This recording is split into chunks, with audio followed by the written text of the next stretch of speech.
act in this section, so we're going straight on with the next act. Ready for our next act? Yeah. Excellent stuff. Well, he's all the way from Russia. I'm genuinely excited to get him here. So please, ladies and gentlemen, put your hands together. Welcome to the stage, Igor Meerson.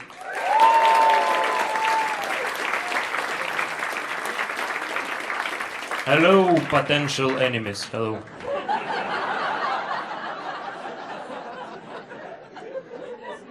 Great pleasure to be in UK without AK, you know.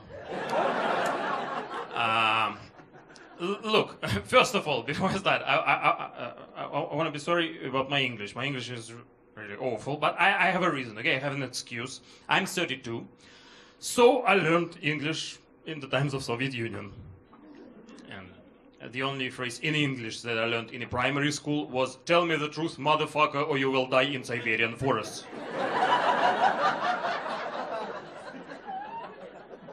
Well, it helped me yesterday in London.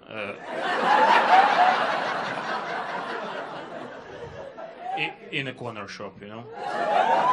When that guy, he didn't want to tell me whether water is sparkling or still.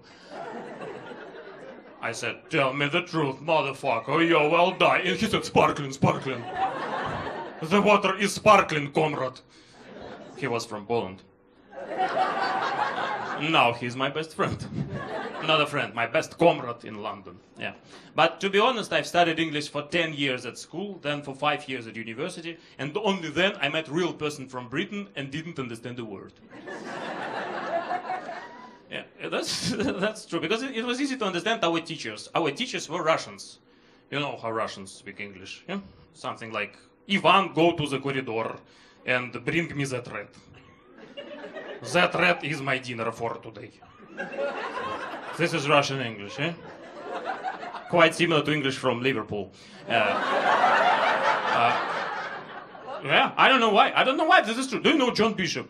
You know John Bishop? I was so surprised when I've seen his show for the first time a couple of years ago. I was so surprised. He went something, I don't remember, it was Life at the Apollo or something. I don't remember his jokes, but he went something like, "I had this concert in London, they think we're stupid in Liverpool. They're wrong in London, we're clever in Liverpool." I thought, wow, I'm not first Russian here. Because, you know, I was so proud of myself. So, wow, I'm first Russian who's trying to do something in English. John Bishop is first Russian who's trying to do something in English. Yeah, I want to be honest with you, I was so upset, really. Because in my head, I was kind of a Yuri Gagarin, you know, first man in space, Yuri Gagarin. And just imagine Yuri Gagarin, he's in space and he's so proud of himself, like, I'm first astronaut, first man in space, yeah. But suddenly, he sees John Bishop somewhere near the moon. Like, "We are very clever in Liverpool, we can fly near the moon." I was really upset. Look, now, this is my 4th day in Britain, and the problem is that I still have to, it's still difficult for me to talk in English. I still have to translate my thoughts from Russian into English here on stage. This is not the easiest thing in the world, you know? Just as an example, just this morning I met a nice girl out there, and she smiled at me and she asked, "How are you?" And my usual Russian answer is, "It's not your business, bitch." And it took me 1 or 2 minutes to translate it into English. "Fine, thank you."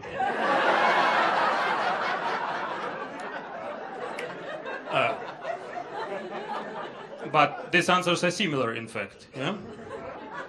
We just don't lie in Russia.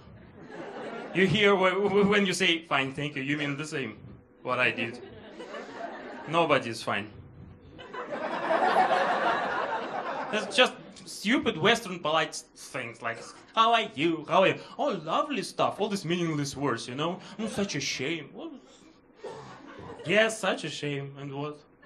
Oh, English language is too polite for me. Much more polite than Russian or any other language I know. Really, I want you to know this.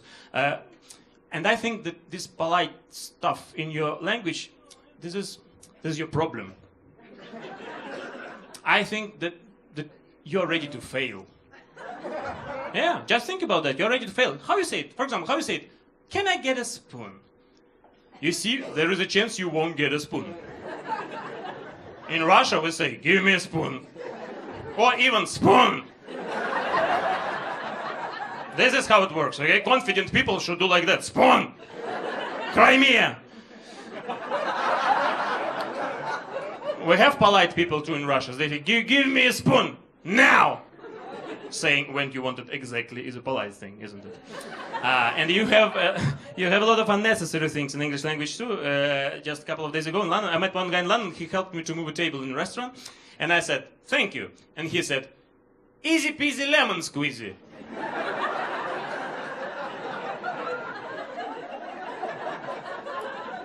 I said, "What?" He said, "Easy peasy lemon squeezy." I said, "Okay. Give me meanings word by word, please." He said, "Easy means easy." I said, "Okay." He said, "Peasy means nothing." I said, "Okay." He said, "Lemon squeezy comes from a squeezed lemon." I said, "Okay. Easy, meaningless word, and a squeezed lemon. And what is the final meaning of a whole phrase?" He said, "Final meaning of a whole phrase, easy peasy lemon squeezy, is easy."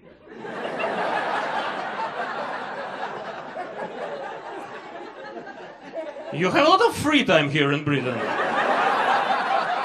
If you have an opportunity to add to one needed word, several more, just for fun, you know? I have some more ideas for you if you want. Like, for example, hello, schmello, some shit to throw. You can use it, please. This is my gift to British culture. Or goodbye, Mumbai and killing fly. Please, you can. How did you build your empire with all this shit? What was it? India, Shmindia, and my sister's India. How it works? I don't know. That's strange. But my second problem is language is my first problem here, and my second problem is that we have no stand-up comedy in Russia. It is forbidden to have fun in public places at all. But I use my stand-up as a psychological therapy session, you know, because girls should know there is an actual psychological training. If you have a problem, you should speak it out loudly, and problem will leave you. This is how Russian government works. They say, we have such a bad exchange rate nowadays. Yes, very bad exchange rate. Okay, this problem is solved. I do the same with my personal life. So now, if you don't mind, I want to tell you the stories that happened to me several months ago. But still, when I'm talking about that, my heart is beating faster. So, 3 or 4 months ago, I jumped with parachute. I didn't want to. But it was a birthday present. It was a birthday present, and I'm a Jew. And it's not in our mentality to abandon something free. But I want you, I want you to understand my feelings clearly, so I should explain what a person I am. Okay, I hate any extreme sports. Right? I hate any extreme activities at all. For example, a friend of mine, she went skiing, and she came back with her leg in a cast, and she gave me a red pen saying, write something on it, it's so funny. I did. I wrote, idiot. She's got offended. I've tried to explain that I find it stupid to put your life in danger anyway. She said, what are you talking about? I've fallen from the chairlift when I tried to pick up my mitten from the ground. I underlined my word. Twice. Really, because this is a very stupid activity, all this modern extreme sports. Because real sports activities, they emerged, they came from real life needs in ancient times, for sure. You know, for example, javelin throwing came from hunting, for sure. Running came from, I don't know, from running from a tiger. Well, fighting came if you failed to run from a tiger. Now tell me please, ladies and gentlemen, where and how in my life can I use an ability to jump from the bridge with bungee attached to my legs? You know, bungee jumping? Very strange. How be? I don't know. I'm running from drunk hooligans, but there is a bridge. I'm on the bridge yelling, not in this life, suckers, and I'm hopping off. But 10 seconds later, I'm emerging back. And they break my legs. What a useful ability is this bungee jumping. For me, I don't know why, but in Russia it's quite popular, bungee jumping. But for me, bungee jumping, it's like a suicide sampler. You know? Like loading a gun with bullet on a chain. Like, for those people who really want to kill themselves at night, but next morning they have a very important meeting. Very stupid stuff. This is why I really thought that parachute jumping is a cool thing. Because parachute is the thing that we can actually use in our life. But nobody uses parachute in our life. Why? Because they have no parachutes on the planes. What do they have there? Life jackets. The most helpful thing in the air. Jacket full of air. What the fuck? Who had this idea? Someone came with, guys, I have a brilliant idea. Why shouldn't we take all the life jackets and put them into the airplanes? Okay. And where should we put all the parachutes then? Well, by the law of connecting stupidity, into submarines. And somebody's coming to captain of submarine saying, Captain, we have a leak, what should we do? Tell all the crew to equip the parachutes. And it was a great pleasure to work with you, son. Well, that's really sad. The more insane thing, they have, everybody's, this life jackets on the planes, they have whistle, Whistle attached to the life jacket. What for? How should it save my life? I'm falling from the sky with no parachute and a life jacket, and I have a whistle. I should, call for seagulls to help me. Seagulls! Seagulls, I'm your mother, seagull. Help me! What the shit, really? I don't understand. I wanted to find out what is so exciting in parachute jumping. I found it out. Nothing. Nothing is exciting. It's a pure insane. And more insane are first minutes, like a first minute. Because before parachute is opened, you are just falling down. Like 50 seconds or a minute, you're falling down with a speed of 135 miles per hour. And, the airflow is so strong, it's impossible to breathe normally. I was breathing like, and I thought, shit, I will suffocate earlier than crash. The most stupid death in the world. He jumped with a parachute and suffocated. Is there any connection? I don't know, maybe. No, very strange connection. I don't know. He was putting his dick into the pig's mouth, and now he's prime minister. Is there any connection? I don't know, maybe. This is the only news from Britain we have in our Russian newspapers. This is different. This is a big difference between our cultures. Yes, what news from Russia do you have? War in Ukraine, war in Syria. What we have about Britain? Somebody's dick in pig's mouth.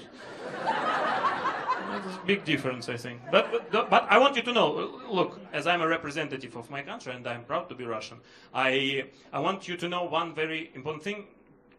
30 serious seconds, if you don't mind. I want you to know that what we have now, it's not a Cold War, but kind of, it is, what we have now, it is informational war. It is.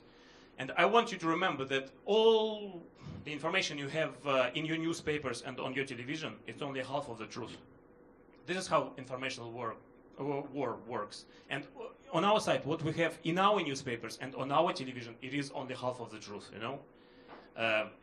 I'll try to explain you an example. It's like you go to Thailand, and in a bar you meet a pretty girl.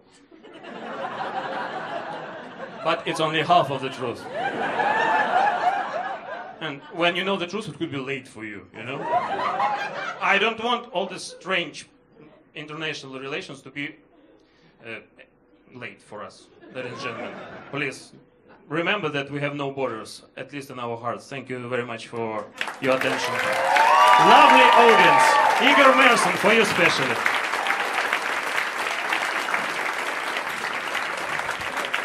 Come to Moscow. Excellent stuff.